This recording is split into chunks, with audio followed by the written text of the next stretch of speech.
Hey guys, welcome back. It's Mrs. Stewart, and we are going to be talking about SOL2a fundamental political principles today. So there are five political principles that were shaped by our Constitution. Okay, so these are things that were embedded into our Constitution because they were important to our founding fathers, and they wanted to make sure that these principles were included in our government. So the first one we're going to talk about today is consent of the governed. And that is basically that we as people are allowing the government to govern us or to make the decisions for us, okay? So we give them the power. The people are the source of the power, and the government doesn't have any power that the people does not give to them, okay? We consent to be governed when we vote. So even if your candidate doesn't win, you are still consenting to be governed because you are saying when you go and vote, you are saying, I am voting for this candidate, but I understand that if my candidate does not win, that I am still going to be governed by whichever candidate wins the majority vote. So when you vote, you are consenting to be governed. Another example of consenting to be governed is the beginning part of the Constitution, which we call the preamble. So the preamble is like basically an introduction to the Constitution. It states what we want our government to do and gives some goals for our government. And we'll talk about the preamble a little bit more later. But the beginning part where it says specifically, we the people of the United States of America, in order to form a more perfect union. So when we wrote that, and even now when you uphold the Constitution, you are consenting to be governed by the government that was created by that Constitution. So those are all consent of the governed. I always remember consent of the governed as like an outlet and a plug. Okay, so the outlet has the power, and the plug has no power until it's plugged into where? The outlet, right? So the outlet is obviously the people, because the people are the source of the power and the outlet is the source of the power. The plug is the government, because in order to have power, it has to be plugged into where? The outlet or the people. Okay, so the plug is the government, the outlet is the people, the power comes from the people, and the government has no power until they're plugged into the people. Make sense? This cartoon is a really great cartoon, and for representing consent of the governed. You guys are going to have a lot of political cartoons that you're going to have to be able to analyze. So we'll go ahead and we'll talk through this one real quick. So here we have a gentleman standing on a plank over a ledge, or over an edge of a cliff. Okay, so underneath we can assume that it's probably a pretty nasty fall, right? So this gentleman is standing at a podium, and it looks like he's giving a speech, and he's in a suit. So I'm going to guess that since he's in a suit, people that wear suits are usually people in positions of power. So I'm going to guess he's probably a government official. And he's talking to a group of people that are listening to him, holding up signs. And I'm assuming that they're petitioning for change. They're asking him for change. So the text says the people don't know their true power. What does that mean in this picture with what's going on? Well, we have a gentleman here that's walking away. All these people want change, and they're just listening to him. This one gentleman realizes, hey, you know what? I know how to change this. I don't like what he's saying. I'm going to walk away. And therefore, what's going to happen to this government official if all of them walk away? He's going to fall, and he won't have any more power. So this is how the people are basically showing how the people are basically upholding the government. They're giving them their power. And as long as we continue to vote and continue to abide by the Constitution, we are consenting to be governed. All right, so next principle is limited government. And limited government is the idea that the government is not all powerful and can only do the things that we have given it the power to do, which are listed in the Constitution. The Constitution literally states that anything not stated in the Constitution is reserved for the rights of the states or the people. So if the states don't take those rights, whatever rights you can possibly think of, I'm sure there are many that we aren't even listed. Then those are reserved for the people. The people have the power over those particular rights and things. So the government literally is supposed to only do what's written within the Constitution. Okay, that is their job. They're supposed to follow the Constitution. It's kind of like a blueprint of what they can and cannot do. And then anything that the government or the federal government doesn't take over as far as power is concerned, then it's reserved for the states. And then anything the states don't take over as, you know, being over that, then it's reserved for the people. Okay. So examples of limited government are the separation of powers. So literally having the three branches of government, legislative, executive, and judicial, we separated those powers because initially under the Articles of Confederation, we only had the legislative branch, and we realized that that was an issue because one, there was no one to unify. There was no executive branch to unify all of the branches and to execute the laws. And two, there was no judicial branch to solve any issues. So there was no courts.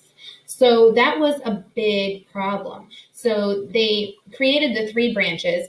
They separated the powers and made sure that each branch had some type of a check and balance on the other branch to make sure that one branch doesn't become too powerful.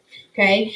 I like to use a Tupperware container to remind me of what limited government is. Okay. So if I were to put water in this Tupperware container, right?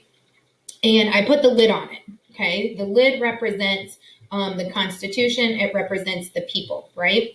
So the lid and the Tupperware container itself, I guess, represents the Constitution and the people. When I put that on, can the liquid, if I were to pour it up over top of your head or my head, what would happen to the liquid? Would it fall out? No, it would not fall out because it's contained by the Constitution. It's contained by the people. It's contained by that container, right? Now, if I were to just crack the lid open a little bit, what's going to happen? It's going to fall out, right? So remember, the Constitution is our container, and we want to keep that lid on tight to make sure that the government is limited, okay? This political cartoon over here is a picture. Can you guess what branch this picture or what building this picture is? Oh, I can't move this. Is depicted. So this is, did you guess it? The Capitol building. So this is where our legislative branch works. And here you have a picture of the Capitol building and wrapped in police tape, right? And when you think about police tape, what is that police tape supposed to do? It's supposed to keep you from entering in, or, you know, things coming out, right? So it's supposed to create a barrier so we can't go beyond it. So think of this political cartoon as the Constitution being this police tape, and it's being a barrier on the legislative branch. And it's saying, hey, no one can go in here. Okay, so executive branch, judicial branch, you don't have power over the legislative branch. But also, in a way, it's also saying, hey, people in the legislative branch, don't try coming out of the legislative branch and enforcing trying to take power in the executive and judicial branches. Okay, so that is limited government. The next principle we're going to talk about is rule of law.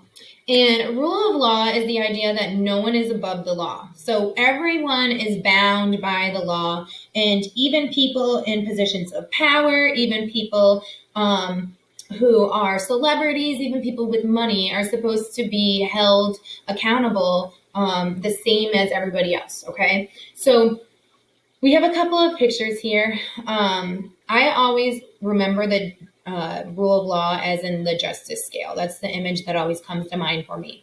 So if we took, everyday people, we could put them on the justice scale on one side, and on the other side, we could also put the government or people of power or people with money.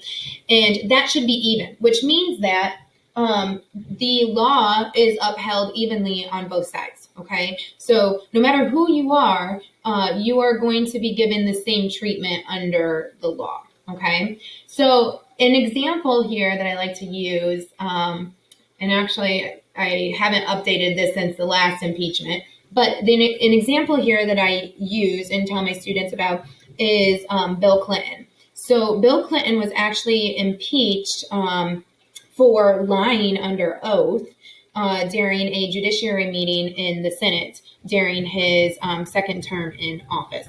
And he was actually impeached by the House of Representatives, but was not removed by in office by the Senate. So same thing that happened with President Trump. So that is an example of rule of law. Even though he was the president of the United States at the time that he lied under oath, it's still illegal to lie under oath, so he was held accountable for that, okay? This political cartoon here, and I can't, oh, there we go. This political cartoon here is an example of the opposite of rule of law, okay? So here we have a police officer holding up an older gentleman who looks like he's wearing raggedy clothes, so he may be homeless. And he has a banana. So I'm inferring here that he most likely stole this banana. Okay. And then we have a gentleman over here who's in a suit. And remember what we said about suits. Usually people who wear suits are people in positions of power. And he's walking away with a bag of money, and he's got his thumb up and a greedy smile. So it looks like he probably stole this money and is getting away with it, right? Well, this isn't rule of law, because what would happen if it was rule of law? Yep, you're right. Both of them would be going to jail, because stealing is stealing and there's laws against that. So this gentleman here would be going to jail, and this gentleman here would be going to jail. Now, their sentences would likely be different, because he stole more money on the right than the guy on the left who just stole a banana, right? All right, so that is rule of law. All right, so the next one, the next principle we're going to talk about is democracy. And democracy is the idea that the people rule. We don't really, a lot of people confuse our system of government as a democracy. They'll say, oh, the United States is a democratic nation. That's actually inaccurate. That's not true. Okay, so in a true democracy, everybody would vote on everything. Like literally every single bill that goes through Congress. And that's like 16,000 bills a year. And a bill is just a law or a proposed law that hasn't actually become a law. Every single bill, 16,000, would have to be voted on by us. That's not possible at all. Like, I don't have time for that. Nobody has time for that, right? So we elect people who represent us, and they research those bills and they vote on those bills, okay? So we are based, though, on a democracy. The whole idea behind our system of government came from the idea or the principle of democracy, where the people are the ones who have a say in the government and the people rule. I always remember democracy as like everybody gets a crown, because what do we know about people who wear crowns? They're usually monarchs, they're kings, queens, and what do kings and queens do? They make all the decisions, right? So I'm going to channel my inner Oprah here, and you get a crown, you get a crown, you get a crown. Everybody gets a crown in a democracy. Everybody is the kings and the queens in a democracy. Everybody makes all the rules, right? We know that's not how we are in the United States, though. We are what is called which is our next principle, a representative government. And there's actually a couple different words that we use to describe our system of government. So you might hear it referred to as a representative government. You might also hear it referred to as a representative democracy or a republic, okay? So as a representative democracy, republic, or representative government, we elect people to represent us who make the decisions on our behalf. And so basically, our vote is our voice in Congress or in the executive branch. We don't get to vote on the judicial branch, but in a sense, we kind of do, because we vote for our executive leader for the national level, who gets to choose who the judicial or the judges and justices are going to be. And then at the state level, we vote for our delegates who get to choose who the justices and judges will be. So in a sense, we kind of are voting for everybody in government in a roundabout way, right? So voting, that is why voting is so important, because we don't actually get to have like an actual vote on things that are happening in our government.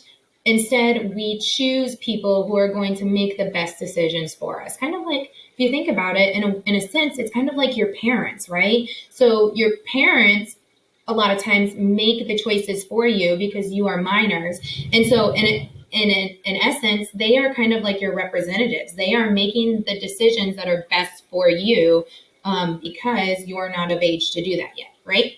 All right, so that is our last principle that we're going to talk about today. I do suggest, if you need some extra help, watching Mr. Raymond's video. It's on Google Classroom, and it's also in this slideshow that's also located in Google Classroom as well.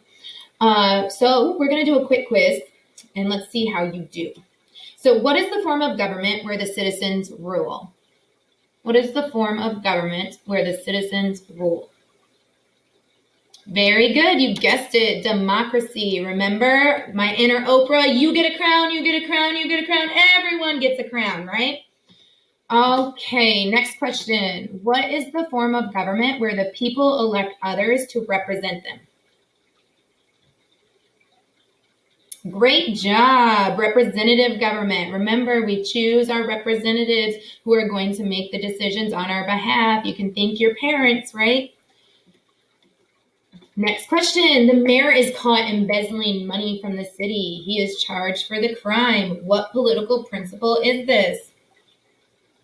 All right, good job. Rule of law. No one is above the law, not even the mayor, right? The opening paragraph of the U.S. Constitution is known as the preamble. It starts with, "We the people of the United States," in order to form a more perfect union. This quote best represents which political principle? And that is consent of the governed. Yes, so consent of the governed is the idea that we the people have the power, and we choose what power the government will have.